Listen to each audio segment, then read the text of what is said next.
Good morning to all. I am Avkash from Government Polytechnic College, Dungarpur.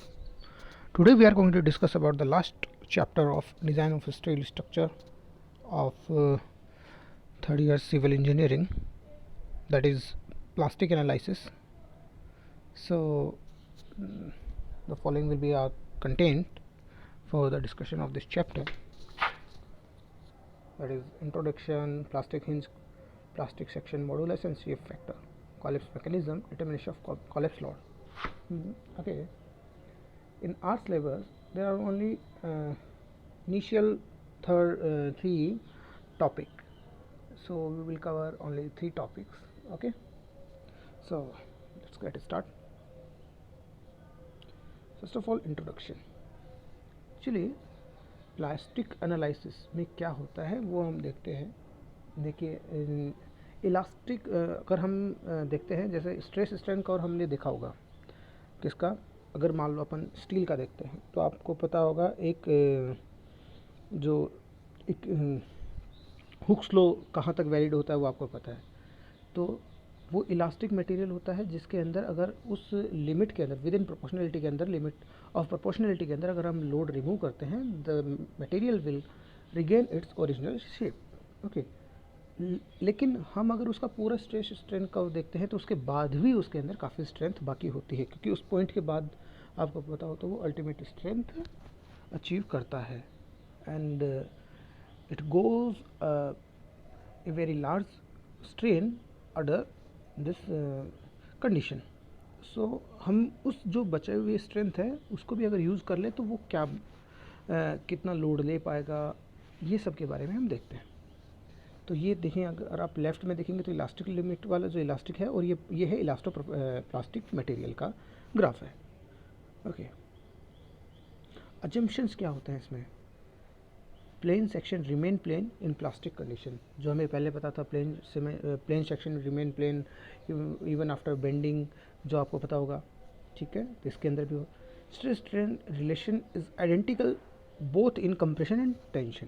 Okay, अब देखो, process of yielding of a section, let a cross section increase gradually, ये होगा. फिर with in elastic limit जो होता है, movement equals to क्या होता है, सिगमेंट टू जेड होता है. जेड क्या है, सेक्शन मॉडुलस है. फिर इलास्टिक लिमिट क्या है, यील्ड स्ट्रेस रीच्ड है. ठीक है, when movement is increased yield spread into inner, when movement is increased yield spreads into inner fibre, remaining portion still elastic, finally the entire cross section yield. देखो, आप आगे देखते हैं. सबसे पहले जब हम लोड लगाते हैं तो आपको पता होगा सबसे जो extreme fibre in tension and compression both yield. Okay, both get yield. तो देखो, फिर उसके बाद अगर, लेकिन उसके बाद भी हम लोड बढ़ा रहे हैं, मूवमेंट अगर बढ़ रहा है तो उसके बाद क्या होगा, उससे नीचे के फाइबर भी यील्ड होना स्टार्ट होंगे.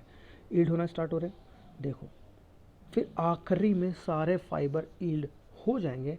एंड जो ये पॉइंट है जहाँ पे ये दिख रहा है, इसे ही हम आगे देखेंगे क्या प्लास्टिक हिंज वगैरह जो भी है. ठीक है, जैसे एग्जांपल ये देखो, ये टी सेक्शन है, इन्वर्टेड टी सेक्शन है, तो उसका कैसे बनेगा. देखो, ये है फुल्ली प्लास्टिक सबसे राइट में, ये है इलास्टिक. प्लास्टिक हिंज क्या है, देखो, when the section is completely yielded the section is fully plastic. A fully plastic section behave like a hinge, plastic hinge. देखिए, प्लास्टिक हिंज क्या है. Plastic hinge defined as an yielded zone due to bending in a structural member at which large rotation can occur at a section at constant plastic movement. Okay, so इसे हम, जो वो point है जहाँ plastic hinge will generate, that is denoted as MP. देखिए, plastic section modulus and shape factor के बारे में पढ़ते हैं.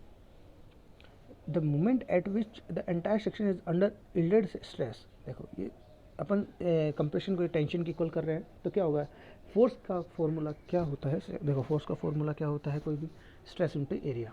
ओके, तो अब देखिए, तो कंप्रेसिव फोर्स है, उसका देखो एरिया AC है और सिग्मा वाई.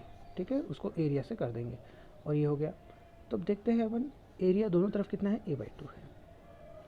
अब देखो, अब देखते हैं अपन, तो इसकी वजह से पूरा जब करते हैं अपन तो सेफ फैक्टर निकल के आता है ZP/ZE. ZE क्या है, इलास्टिक सेक्शन मॉडुलस, और you can call it section modulus. Okay, तो ये होता है safe factor. Safe factor for various cross section देख लेते हैं। जैसे रेक्टेंगुलर अगर कुछ है, रेक्टेंगुलर सेक्शन है तो उसके लिए होगा 1.5। कैसे निकालेंगे सेक्शन मॉडुलस, कैसे निकालेंगे? देखो पहले इलास्टिक सेक्शन मॉडुलस निकाल लो, तो उसका फॉर्मूला आपको पता है I by Y. I by Y है तो बी डी के 1/2 ये निकल के आएगा BD²/6। ओके, अब प्लास्टिक सेक्शन मॉडुलस निकालना है तो इसके लिए फॉर्मूला है देखो A/2 इंटू YC/YD। ओके, तो ये जब निकालोगे तो इससे निकल के आएगा BD²/4, तो इससे क्या निकल के आ गया आपका 1.5। ऐसे ही सर्कुलर सेक्शन के लिए कितना होता है 1.7। मैं यहाँ पे आपको बता दूँ सब स्टूडेंट्स को कि इस बार जो एग्ज़ाम है वो उसकी नया पैटर्न है, उसका नया पैटर्न है। सो इसके अंदर आपको पता होगा 30 क्वेश्चंस ऑब्जेक्टिव होंगे। सो स्टील के पेपर के लिए जो सेफ फैक्टर हैं इनके जो वैल्यूज़ हैं 1.5, 1.7, ये सब बहुत इंपॉर्टेंट है। ये पूछा जा सकता है ऑब्जेक्टिव क्वेश्चन के अंदर डायरेक्ट। ठीक है, ये देखिए मैं इंपॉर्टेंट क्वेश्चंस के ऊपर भी एक वीडियो बना दूंगा, हो सका तो। ओके, ये ट्रायंगुलर सेक्शन है, इसके लिए 2.346 है। ये आई सेक्शन है, इसका 1.132 है। अगर ये आई सेक्शन ऐसे रखा है तो इतना है, उसको अगर इन्वर्ट कर देंगे तो अलग हो जाएगा।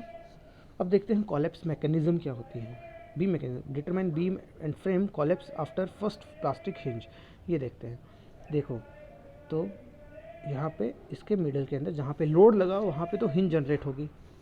ठीक है, intermediate beam and frame more than one plastic hinge to develop mechanism. Plastic hinge develop at the end first, सबसे एंड के ऊपर, फिक्स्ड बीम के अंदर सबसे एंड के ऊपर फर्स्ट जनरेट होंगी। बीम बिकम सिंपल बीम सबसे पहले, फिर वो क्या बन, जब हिंज वहाँ जनरेट हो जाएंगे तो वो सिंपली सपोर्टेड बीम बन जाएगी। फिर बाद में सेंटर पे जहाँ पे लोड लगा वहाँ पे कोई प्लास्टिक हिंज जनरेट हो जाएगी और बीम कॉलेप्स हो जाएगी। प्रॉप्ड कैंटिलीवर के लिए अब देखते हैं, plastic hinge develop at the fix support first, वही पहले पे होगी। फिर बीम सिंपल बीम बन जाएगी वापस से, और फिर उसके बाद जहाँ लोड लगा वहाँ पे हो जाएगी। देखो पैनल के अंदर क्या है, ये गैबल ही अपने आपके नहीं आता है। अब देखो method of plastic, static method और इक्विलिब्रियम मेथड दो है। तो देखो ये आपके थ्योरेटिकल पार्ट से क्वेश्चन बन सकता है, define lower bound method and upper bound method. Okay, तो ये आप देख लीजिए ठीक से, ये आपके थ्योरेटिकल पार्ट से क्वेश्चन पूछा सकता है स्टील स्ट्रक्चर के अंदर। Lower bound, a load computed on the basis of an assumed equilibrium bending moment diagram in which the moment are not greater than mp is always less than the true ultimate load. Kinematic method or mechanism method or virtual work performed by the external load is equated to the internal work absorbed by the plastic hinges. Upper bound, a load computed on the basis of an assumed mechanism is always greater than the true ultimate load. The plastic hinges occur at the point of maximum moment at the connection involving change in geometry under the concentrated load at the point of zero shear in span loaded by uniformly distributed load. Determination of collapse load आप देखते हैं, ये है single beam, simple beam है और ये equilibrium method है। तो देखिए ये जो बीम है M4 MP इससे ये निकल के आ जाएगा। अब ये देखते हैं, ये आपके शायद इंपॉर्टेंट नहीं है, देख लेना एक बार आप, फिर भी आपको बता देता हूँ। ये देखिए ये है fixed beam with point load, ये देख सकते हैं, ये आपके मेरे ख्याल से क्वेश्चन में आ सकता है।